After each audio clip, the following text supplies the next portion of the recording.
In this video, we'll go through the toll not pooping can have on your body, the reasons you might become poop-averse, and what you can do to get pooping once again.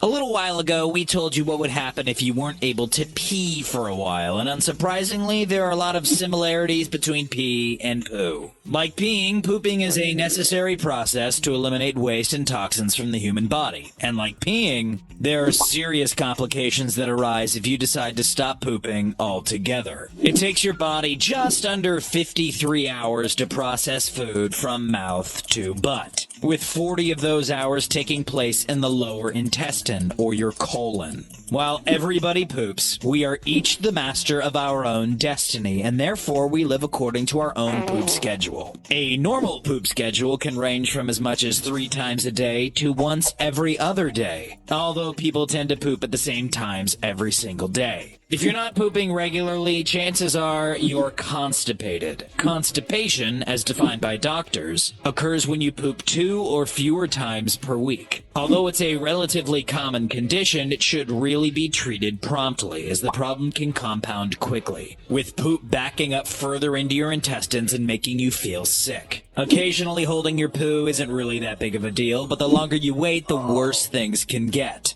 As poop sits in your colon, it absorbs water, making it bigger and harder and ultimately more difficult to pass, and possibly leading to colon damage. While it's possible that you can go a long time without pooping, things can definitely get quite uncomfortable. Bloating, nausea, and stomach pain are just a few of the symptoms you'd have to deal with. And those aren't even the worst. Not pooping doesn't just affect your digestive system. It can impact your entire body. A few examples of this are fecal impaction. If your stool compacts too much and becomes hard, it may require medical assistance to be removed. Bowel perforation. If your stool backs up into your intestines, it can put too much pressure on them and literally rip through, spilling poop into your abdominal cavity. This can be life-threatening due to the unsanitary nature of poop and the bacteria that lives inside of it. Cardiovascular risks. Chronic constipation can increase stress and elevate blood pressure throughout your body so much, it actually causes heart problems.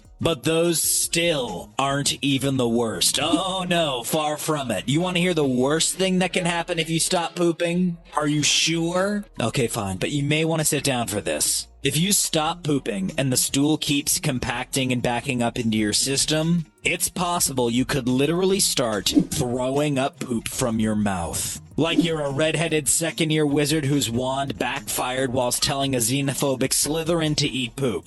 And yes, that was a deep Harry Potter and the Chamber of Secrets reference. And sometimes you can even pass away, in the case of a young woman from the UK who passed away after 8 weeks of constipation, during which her intestines grew so big they literally pushed on her organs and gave her a heart attack. But honestly, some of us may choose a heart attack over throwing up poop. There's some things you just can't quite recover from, you know? Aside from waking up with no butt, there are a couple of reasons you might want to stop pooping entirely. Diet, lack of exercise, stress, irritable bowel syndrome or IBS, and some medicines can keep you from enjoying a healthy, regular bowel movement. There are also mental diseases such as functional fecal retention syndrome, a condition mainly found in children who are scared to poop. In fact, the world record for not pooping may belong to a 13-year-old whose functional fecal retention syndrome prevented them from pooping for a year. That said, if you suppress your need to poop for a long time, it can be difficult to stimulate your colon to work again. So if your colon is stopped and you'd like to restart it, step number 1 to get it started is to drink more water, which is the solution to, really, most of life's problems. Your poop will absorb the water, stimulating the bowels to get moving again. Next, you should exercise, which is also another solution to most of life's problems.